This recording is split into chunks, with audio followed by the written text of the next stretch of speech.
Des boîtes rien que pour nous, un ancien proche de Palmade lève le voile sur sa vie avant le drame. Dans Ciné Télé Revue ce jeudi 16 mars, un ancien collaborateur de Pierre Palmade balance sur son addiction à la cocaïne. Il l'a connu dans les années 90, lorsqu'il n'hésitait pas à faire la fête pendant des jours en boîte de nuit. Les sombres révélations se poursuivent contre Pierre Palmade. Il y a plus d'un mois, l'humoriste a causé un grave accident de la route en Seine-et-Marne qui a fait plusieurs blessés graves et causé la mort d'un bébé à naître.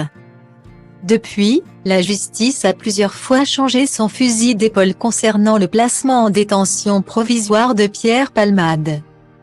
Toujours hospitalisé depuis qu'il a fait un AVC à l'hôpital, l'ancien acolyte de Muriel Robin reste sous contrôle judiciaire et échappe à la détention provisoire, comme l'a décidé la justice le mardi 14 mars.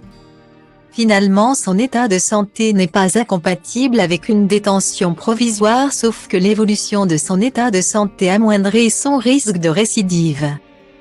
Donc pour toutes ces raisons, la chambre d'instruction maintient son contrôle judiciaire, a expliqué BFM TV. Pierre Palmade aurait également un problème cardiaque, comme l'a souligné un journaliste dans Touche pas à mon poste. Il s'est rajouté à ça a priori, un problème cardiaque puisqu'il a été à Maryland Long, qui est un hôpital spécialisé pour les problèmes cardiaques, a rapporté Michel Méry du Nouveau Détective. Accro à la cocaïne depuis des années, l'humoriste était sous l'emprise de ce stupéfiant et d'autres substances de synthèse lorsqu'il a causé ce grave accident de la route. Dans Ciné Télé Revue ce jeudi 16 mars, un ancien collaborateur de Pierre Palmade a levé le voile sur son style de vie dans les années 90.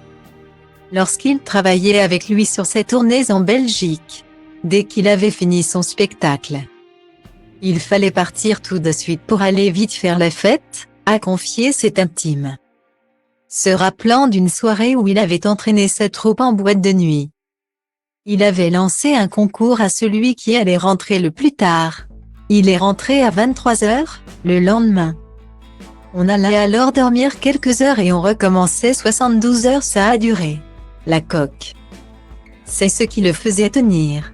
Ça lui permettait de rester éveillé, a révélé cette source. Et pour cela, Pierre Palmade bénéficiait d'un traitement de faveur. Souvent, il faisait ouvrir des boîtes de nuit rien que pour nous, car en début de semaine, elles sont généralement fermées. On se trouvait à 10 dans un dancing, a ajouté cette source. Un étrange tableau.